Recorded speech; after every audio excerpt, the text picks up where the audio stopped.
From the Cronkite studios in downtown Phoenix, this is Cronkite News. This has been a bad process, and it needs to be stopped now. Why Democratic lawmakers are speaking out against a campaign finance bill making its way through the state legislature. The average gas price in the state of Arizona is around $1.64, which is 85 cents lower compared to March of 2015. However, Arizona drivers shouldn't get too used to these low gas prices, as the demand for crude oil is slowly rising. Everyone took one rock. Well, pretty soon there wouldn't be many rocks left. And why, despite warnings, one couple thinks taking rocks from state parks makes their experience worthwhile. Cronkite News starts now. Good evening and welcome to Cronkite News. I'm Jackie Padilla. And I'm Jesse Schultz. Thanks for joining us.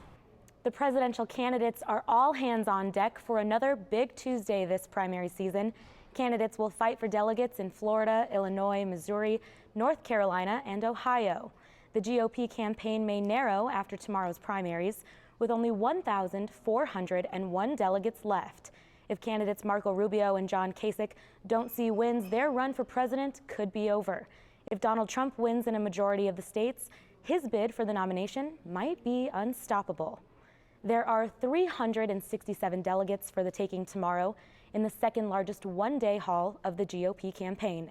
In Florida, all 99 delegates go to the winner, and Marco Rubio is angling to win his home state. The candidates will also vie for Illinois' 69 delegates. Missouri has 52, North Carolina 72, and John Kasich's home state of Ohio 66. With about 3,000 delegates remaining for the Democratic nomination, Bernie Sanders aims to close the gap between him and frontrunner Hillary Clinton. Sanders has 576 delegates to Clinton's 1,231, but the Vermont senator pulled an upset victory last week in Michigan and hopes to be competitive in tomorrow's primaries. Florida is tomorrow's big prize, with candidates competing for 246 delegates. Recent polls predict Clinton beating Sanders in the state. She's also favored to win North Carolina, where there are 122 delegates. It's predicted to be a close one in Illinois, which has 182 delegates. Missouri has 71 delegates, and Ohio 159. And with the Arizona primaries just over a week away, one lawmaker is trying to change the state's campaign finance rules. But Cronkite News reporter Ben Marjat spoke to some who say the bill would allow for dark money to flow more freely. Republican Senator Adam Driggs is sponsoring SB 1516, which passed in the Senate last Tuesday. Supporters say it would root out unlawful political spending, but those on the other side of the aisle paint a much different picture. It opens up the floodgates for anonymous, unlimited amounts of money to flow through Arizona and buy your politicians and your votes. Yet another push today from the Arizona Advocacy Network to stop SB 1516. The bill was set to be heard in the House Elections Committee this morning, but that hearing was postponed. We will not be hearing Senate Bill 1516.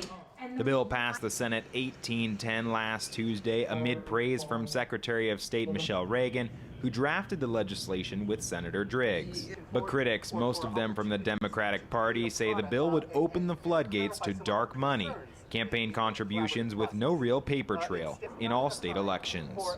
The amount of opportunities that people can use in this law to avoid disclosure, to hide money, and to peddle influence is unprecedented.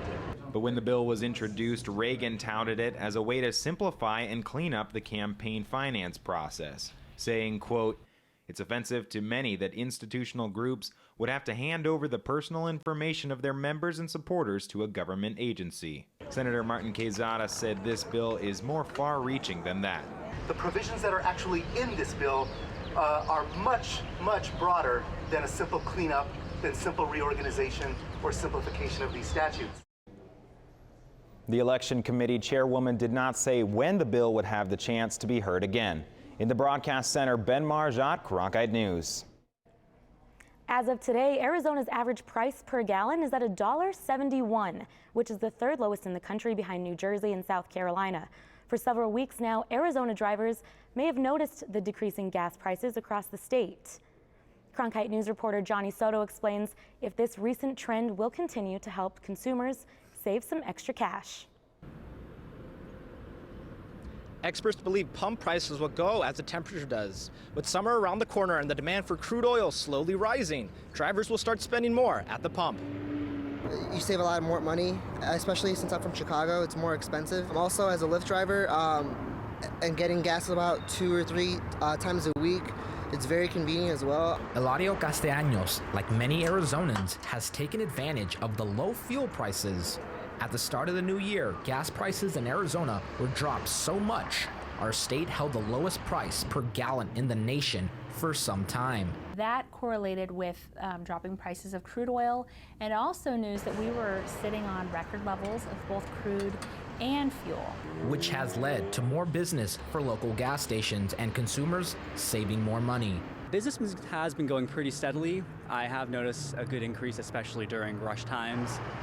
A lot more people are coming in, just getting a lot busier.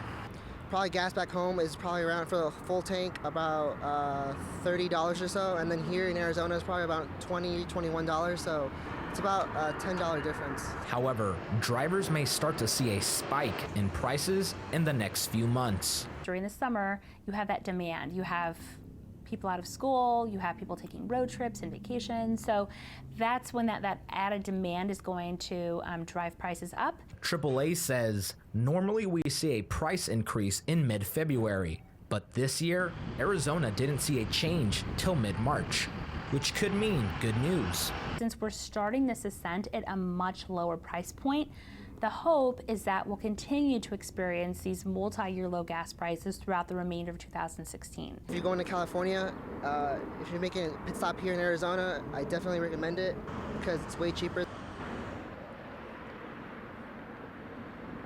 In terms of metro regions, Tucson tends to have the lowest prices in the state, while Flagstaff usually holds the highest throughout the year. In Phoenix, Johnny Soto, Cronkite News. Arizona's court system is allowing a nonprofit to examine data from confidential court records to research ethnic and racial disparities in juvenile court proceedings. The research aims to see why there are disproportionate numbers of minorities in the juvenile justice system. Policymakers can use the findings to identify contributing factors and develop appropriate steps to take. The research will build upon a 2014 study conducted by Arizona State University researchers. A growing number of Americans are multiracial. Some, who are both African American and Mexican American, are defying racial categories. Cronkite News reporter Clara Benitez shows us many identify themselves as Blaxican. Raynetta Brown knows how it feels to straddle two worlds. I was more Mexican when the time was right, and more Black when the time was right. I get identified as Black first. I think people see that from me before being Mexican. But the ASU student identifies with both groups. Her mother is Mexican American and her father is African American. According to a recent report from Pew Research Center, 6.9% of Americans are multiracial, and the number is rapidly growing. This idea of a one-drop rule, so having one drop of African blood makes you Black regardless of what other part you are, right? Whether you're white, Mexican, or whatnot. Just like you could see us, the two black sheep in the family, and my mom's whole side of the family, they're all fair-skinned, and it's not, I don't think it was something that was ever like addressed or pointed out to me, but it's something that I noticed as I started to explore like what race is or what my identity was. So I thought that was interesting. And then going to my dad's side would be the opposite, where we'd be like the two lighter ones. Brown also struggled with her looks at school. Being made fun of in kindergarten because my hair was in braids and nobody else's was, and so like my hair was different. I was like called Medusa and ridiculous names that I didn't know kids knew. For years, Brown felt forced to choose a race. To like fill in a Scantron and determine like which pick one race or pick other. Now she and others are defying categories. The Instagram account Blaxicans of LA has gone viral. It's the work of a graduate student at Stanford University. I feel proud to be like part of this new wave of kids who are growing up experiencing completely different cultures within their own family. It's an experience shared by more and more families. The number of multiracial Americans is growing 3 times as fast as the general population. In Phoenix, Clara Benitez, Cronkite News. And the effort to expand racial categories to better reflect the population now extends across the border. For the first time, Mexico's 2020 census will allow people to identify as Afro-Mexican or Afro-Latino. More than half of Arizona's winter supply of fruit and vegetables come from Mexico. But consumers only see a fraction of the produce pushed across the border. Coming up on Cronkite News, what happens when that produce from Mexico doesn't reach Arizona grocery shelves? And speaking of produce, one crop is missing from the local economy, and the Department of Agriculture wants to change that. How the state plans on convincing you to become a mushroom farmer. We are here tonight to explore tough issues. You've got to have people around you who aren't just laying rose petals in front of your way. And I kid you not, this is true. Trust is everything. This has been so much fun. It's about reaching people. There are more players on the world stage. The issues are more complex. We ask the questions that take us closer to the truth. What happened and what might happen. Because that's what we do. Would you like doing something like I do? I couldn't do this. I'm not qualified. I was thinking exactly the same thing. More than 60% of the fruit and vegetables we eat in the U.S. each winter comes through Nogales, but millions of pounds of the produce never makes it out of the border town. Reporter Yahaira Jaquez tells us where it goes and how it gets a second chance. Once each month, Lourdes Núñez makes her way across the border from her home in Nogales, Mexico, to the Borderlands Food Bank in Nogales, Arizona. It's $3 for a kilo of tomatoes in Mexico. Here I pay $3 for an entire cart. The produce deal, as she calls it, doesn't come easy, nor without risk. Today it took about an hour to get here. Then going back customs could take it all away. What we do is we rescue fresh produce. Each season, Borderlands save up to 40 million pounds of fruits and vegetables from going to waste. It could be that it has some scarring or the stem is off the tomato. So what we've been doing for 21 years is educating the produce industry not to dump it, but to call us first. It's able to save the produce because of its proximity to the produce industry and a port of entry where billions of pounds of produce come to the United States. About 1,400 trucks carrying mostly produce go through the Nogales Mariposa port of entry behind me on a given day. But millions of pounds of that produce won't make it to our dinner tables. In fact, it stops right here. Even before it arrives at a produce distributor warehouse, produce shipments are subject to search by Customs and Border Protection at the U.S. border. Now she's looking for any insects that may have fallen from the boxes. But perfectly good produce that comes across can still end up here because of its appearance or because there is no market for it. For the county solid waste manager, Carl Moyers, the sight in front of him is not uncommon. But it's a produce company. For some reason, they have to dispose of that produce, so it comes out here and is buried into the landfill. That produce could be perfectly edible, but even food banks can reject it if they're at capacity. Last year, I think I took 30 million pounds. So you still have quite a bit left over that was dumped. Tomatoes can still be seen scattered in the landfill, but there is progress. Moyer says produce accounts for just 3% of landfill disposals this season, down from 13% just 1 year ago. Maybe we can divert this material to a more beneficial, sustainable use than putting it into a landfill like we've historically done. Sustainable practices that translate into daily survival for people like Lourdes. In Nogales, Mexico, Yahaira Jaquez, Cronkite News. Arizona is trying to get involved in a fast-growing industry, mushrooms. Cronkite News reporter Kendall Bartley explains how the State Department of Agriculture is helping grow small businesses with a $37,000 grant. We were looking for locally sourced mushrooms, my husband and I.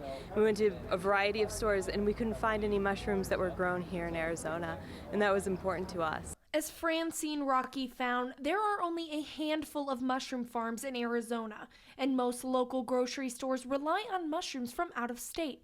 But thanks to a grant from the Arizona Department of Agriculture, you can learn how to grow edible fungi. Mushroom production in Arizona is almost non-existent. There are a few small growers, producers scattered around the state, and they produce mushrooms and they market their mushrooms at small scale to restaurants, farmers markets. Barry Pryor, a professor at the University of Arizona, along with instructional specialist Tom Place, are traveling throughout Arizona, teaching workshops to locals, showing them how to grow mushrooms and why it could be a good investment. The Arizona market, we've estimated, is $10 million a year market just in the Phoenix area alone. Most of these mushrooms are brought in from out of state. Most of them are not produced here in Arizona, and we think this is an opportunity for Arizona small business development as well. Small business owner Francine Rocky and her husband attended a class and decided to incorporate mushrooms into a different passion. We're in the beginning stages of starting a flower farm, which is really exciting for our family. And we thought, mushrooms might be a really good addition for our farm. The class had a big takeaway for her. It's doable, that it's feasible, that it's manageable, and that it could be something that would be a good boost and a good addition for us. Professor Pryor and Tom Place will be teaching 10 classes this year throughout Arizona. So if you're interested in mushroom farming, visit the University of Arizona website to see when they'll be near you. Arizona Adult Protective Services investigates cases involving neglect, physical abuse, and financial exploitation, and finds the majority of cases happen to the elderly. Coming up on Cronkite News, the number of these cases and why more help may be needed in the future more than ever. During that first year, lost my ability to walk and then relearned how to walk. Multiple sclerosis is a degenerative disease that affects thousands of Arizonans, many of who live in rural areas. Why receiving care can be difficult, and what's being done to find a solution. When I was 12 years old, I was watching great performances on PBS. This program with Nureyev came on. Nureyev in a performance of Le Corsaire, and I was amazed and awestruck. I really wanted to do it. I was street dancing at the time, and I never thought of formal dance until I saw great performances.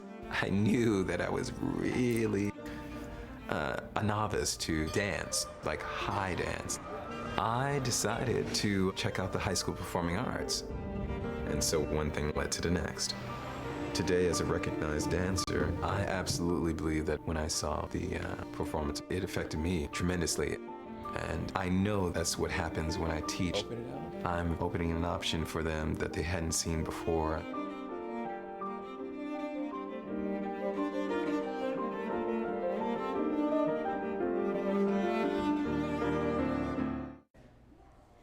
In Arizona, there are nearly 14,000 cases of abuse involving vulnerable and elderly adults, and the number of cases reported in 2015 is up by 19%.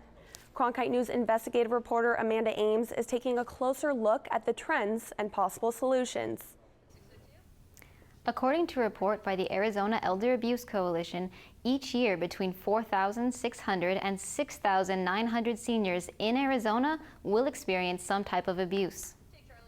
Arizona Adult Protective Services investigates cases involving neglect, physical abuse, and financial exploitation of anyone over the age of 18, 72% of whom are at least 60 years old. I think our state does a reasonably good job at investigating these cases. I can tell you that the detectives that I've worked with over the years who are assigned to these types of cases are very invested in what they do. They care. In March of 2015, APS had 12,676 open cases. As of earlier this year, that number has dropped to roughly 4,500. One of the biggest challenges for us has just been our workforce. They've had to carry quite a caseload. In 2015, 4,243 cases involved financial exploitation, 3,661 physical abuse, and 9,408 neglect, including self-neglect. Because of this increase, APS began using temporary caseworkers to help. We had been struggling for so many years that I think it's just, at least for me, just being able to see that our investigators are going to be okay. But with the aging population expected to almost double by 2050, more help may be needed, especially for family caregivers. If we want the long-term care system to stay relevant and to even exist, we have to take care of the family caregiver.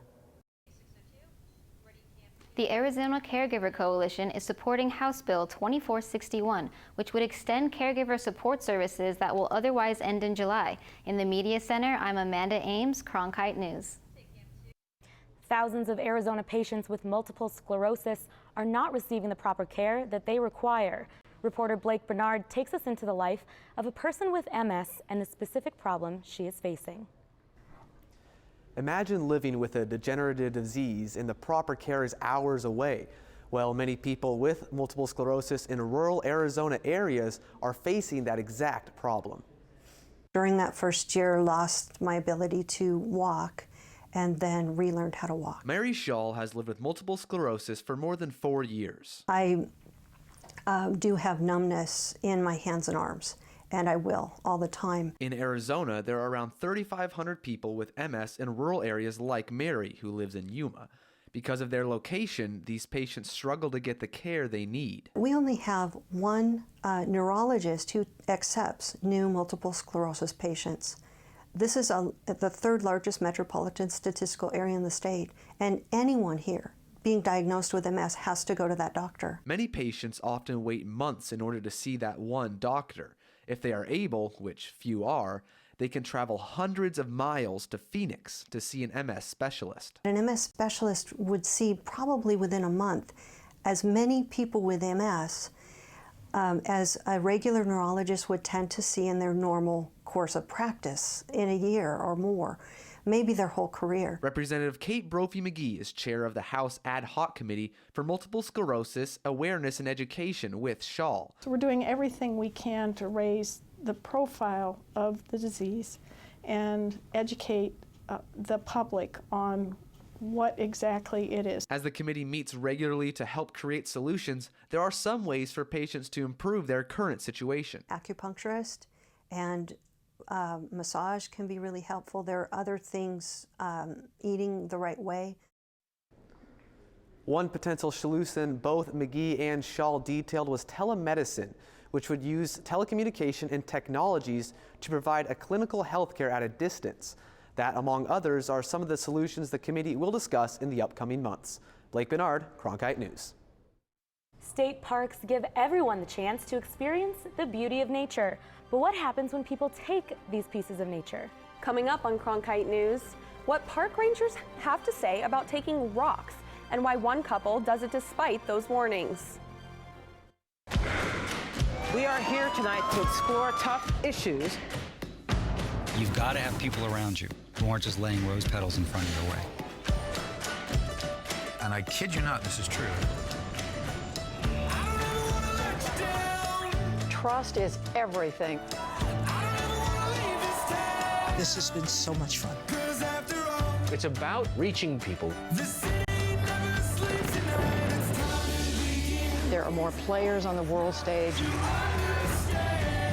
The issues are more complex.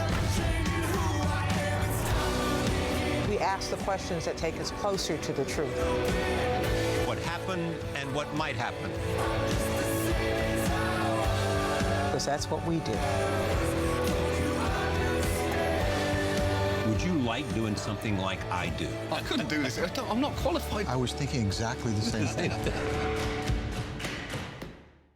Hi, I'm Charlie Rose. As part of the Walter Cronkite School of Journalism and Mass Communication at ASU, Arizona PBS is providing a state-of-the-art venue for the next generation of journalists. From newsrooms in Washington, Los Angeles, and here in Phoenix, students engage in real-time, real-world news reporting, broadcast production, and online innovation. The Cronkite School and Arizona PBS working together in new ways to bridge the classroom to the community in the digital age. Leave only footprints and take only pictures isn't just an old adage. In Arizona, it's the law. Reporter Lillian Simpson traveled to Lost Dutchman State Park and found one couple not following the rules. Hi folks, going for a hike? Lost Dutchman is one of many state parks protected by the state of Arizona.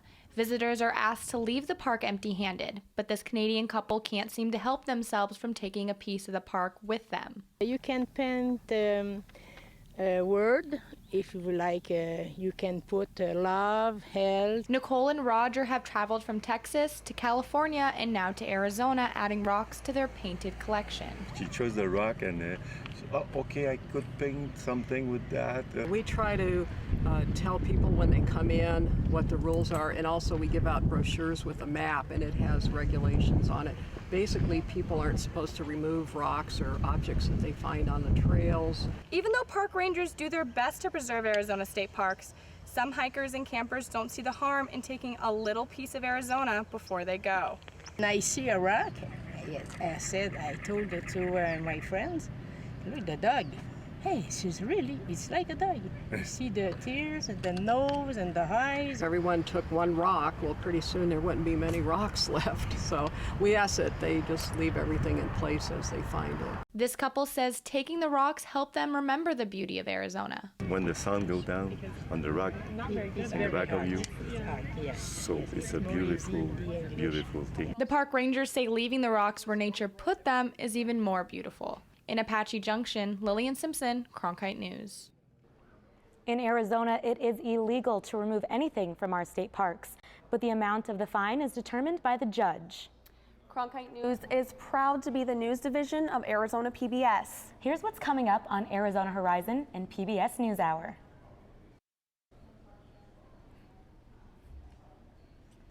That's it for Cronkite News tonight. Thanks for joining us. For top Arizona stories anytime, go to cronkitenews.azpbs.org.